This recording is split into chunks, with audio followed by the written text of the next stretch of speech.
In doubt, there's tremendous resistance.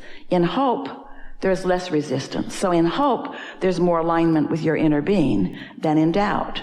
In belief, there's more alignment with your inner being than hope, because there's less resistance in believing than in hope. In knowing, there is no resistance. There's less resistance in knowing than there is in believing. Because in believing, you're often still fine-tuning and honing and fiddling with it. But when you know something, you just know. When you know, you can feel the evidence of that knowing. Often goosebumps come over you, thrill bumps come, streams of thoughts come, and inspiration to move in the direction of it, which is undeniable and irresistible. And Esther doesn't need to preserve every thought that was ever thought. She's allowed to think new thoughts. That's what religions do. So many religions don't allow you to think new thoughts. You only get to think the old thoughts, even though it doesn't apply to your now society or to your now evolution or to your now expansion. And that doesn't mean that all of that is not available in religion. It certainly is. It's just often not what people who are steeped in religion are about. Because they were right then, the question is, are they still right? It's a wonderful thing, continuity from what was to what is to what will be. It's a lovely continuity as long as it feels good. But when you're standing and you feel protective, then the past isn't serving you. It's a lovely thing. Think of now as a bouncing off place. You're bouncing forward because your inner being is not going to bounce backwards with you. And when you try, it doesn't feel good at all. We have an example for you. Something that happened right before this trip that was really one of those examples is out on the property where the Abraham Hicks Publications is and the house that Jerry and Esther built is and so forth. There is a house that Esther has moved out of, and she's moved closer to the airport. So the house is being retrofitted in Esther's mind for other important things. It's still in the vortexual state, but it's big and wonderful for her. And around that house are several magnificent, very, very old, hundreds or more year old oak trees. And there's one that sits right in front of the house that Jerry and Esther and their contractor literally built the house around. Garage could have been much bigger if not for that tree. The living room could have been much bigger if not for that tree. The house wraps around that tree. That tree really matters to Esther. So she hired a new guy, really wonderful person who's accomplishing really a lot. And she got a text from someone else that was on the property. Esther, have you okayed that? And Esther looked, and they were in the process of trimming 2 very large limbs from that tree. And by the time Esther got out there, they were down. The big limbs were down. And Esther sat in the driveway and wept because, are you kidding me? Are you kidding me? You would do something that drastic to something that I care so much about with no conversation with me. Now, so don't mourn for Esther. She will recover. But here's what this is all about. So, first of all, Esther doesn't live in that house and look at that tree every day. That's different. Next, one of those branches was completely blocking the entrance to that house. And Esther didn't care because she never came in that entrance. But in the new vision, that entrance is going to matter. Oh. So Esther's clinging to beliefs that she established with Jerry.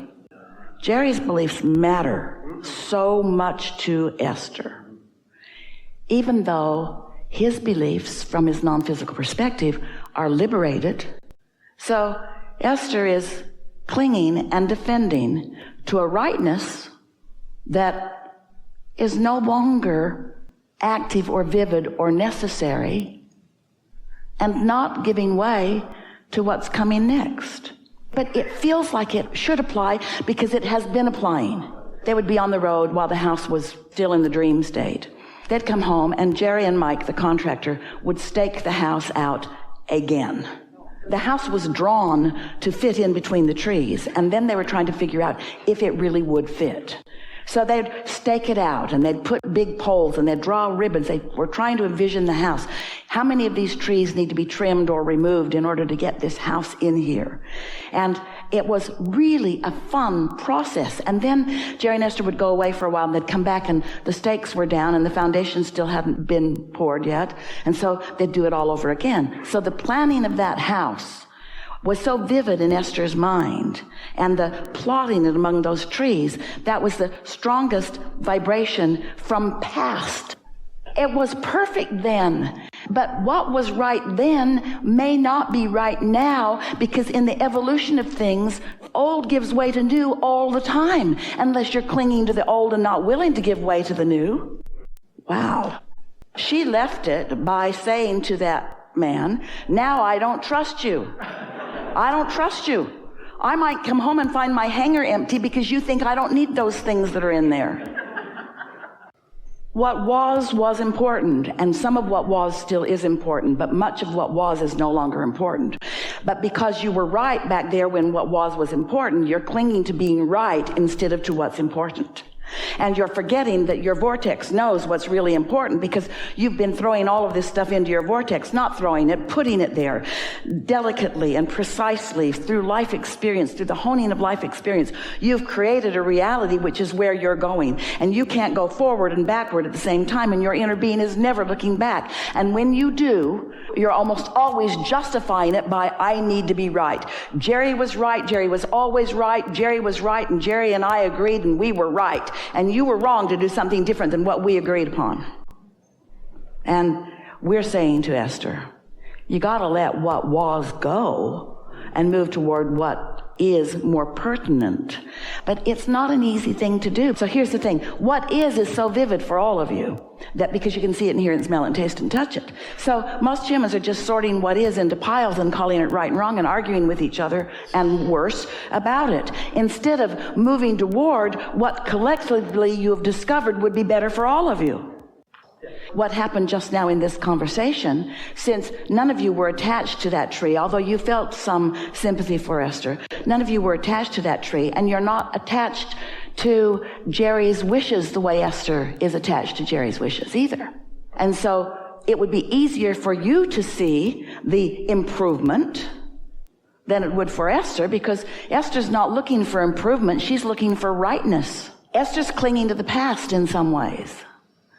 It's a little bit like looking toward what Jerry used to think instead of looking toward what Jerry is thinking. And so the important conversation here is, am I allowing my life to help me expand into more? Or am I clinging to the past in order to justify what is? That's a big question. And if you're clinging to the past to justify what is, then you're no longer creating, you're no longer moving forward, and you're pretty miserable because your inner being is calling you, you're not listening to the call. Yeah. The vortex is the vibrational existence of my most forward becoming. And my inner being is there, not demanding that I come forward, just knowing that I'm going to like it when I get there. Not judging me for not being there yet. Patient. Very patient. Let's define compassion so that you can feel it fully. Compassion is accomplishing vibrational at oneness with my inner being, and therefore looking at whatever I'm looking at as my inner being sees it. It's seeing whatever I'm looking at through the eyes of Source. Sympathy is on the opposite end of the spectrum from compassion. For a moment, when we told you the tree story for Esther, you sympathized with her. We never did.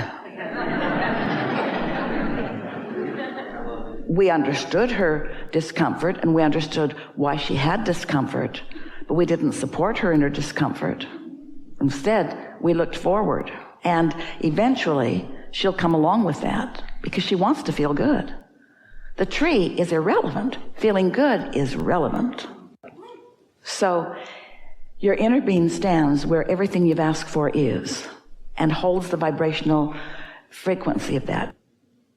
Start with the knowledge or the concept of the law of attraction. And imagine yourself for a moment standing in a place of some doubt about something. And imagine your inner being standing in a place of absolute knowing about it. And envision now the law of attraction responding to both of those vibrations. So you've got a mix going on that is hindering in nature because it's like you're pushing and pulling at the same time. You're allowing and denying at the same time. So when you are in complete alignment with your inner being, now there's only one calling. Nothing's pulling against that. And that's why you feel open-ended. That's why you feel free. That's why you feel full and eager and invincible, because there's no conflict going on within you. And what we'd like to say here is that the only thing that ever hinders anyone is their own vibrational conflict, which is always evidenced by negative emotion. But even when you are feeling negative emotion, your inner being is not focused upon the fact that you are not in alignment. In fact, if your inner being would focus upon the fact that you are not in alignment, your negative emotion would go away because your inner being would now be sympathizing with you, which it will never do. Follow that? Esther was in quite a situation because she wants to feel good more than anyone you will ever meet and knows how to. And she was sitting there having a knee-jerk reaction to something that she couldn't control. It was over. The limbs were down. It was over. She could not control it. But she didn't let go even though she couldn't control it. She was beating up on herself about not having been in a better position to control it. She was missing the entire point. Because the point isn't to control conditions and situations. The point is to find alignment anyway. That's the point. And that feels a little threatening because a lot of people have been creating their life through a really, we don't want to be disrespectful of you, but a really inadequate ability to control. You cannot control. Well, you can't control much. When you seek to control by pushing against what you don't want, you lose all of your power. So Esther's physical depletion, as she blamed it on her loss of the tree, was not about the loss of the tree. It was about the loss of her connection. Period. So this is good. Why would you or anyone be defensive? Somebody was playing offense with you. Someone was after you about something. In other words, you felt like you needed to defend yourself against something. And so when you feel like you need to defend yourself against something, you're misunderstanding the entire laws of the universe. Because there is no assertion. No matter what it looks like, no one can come at you. It's only, in your really important words, it's only your receiving of it. It's only your perceiving of it. And we know you want to take that to literal ends. You want to talk about somebody walking up and punching you in the nose and you didn't see it coming. And we say, that's on you. You didn't see it coming. And the reason you didn't see it coming is because you weren't in alignment with your inner being, and so you weren't out ahead of it, and so you weren't where the punch wasn't. You were where the punch was. You lined up with that punch in the nose. Abraham, you got to be kidding me. You're making me responsible for that guy punching me in the nose? Yeah. You didn't need to be there. We'll just leave you with that. We like to stir you up just a little bit.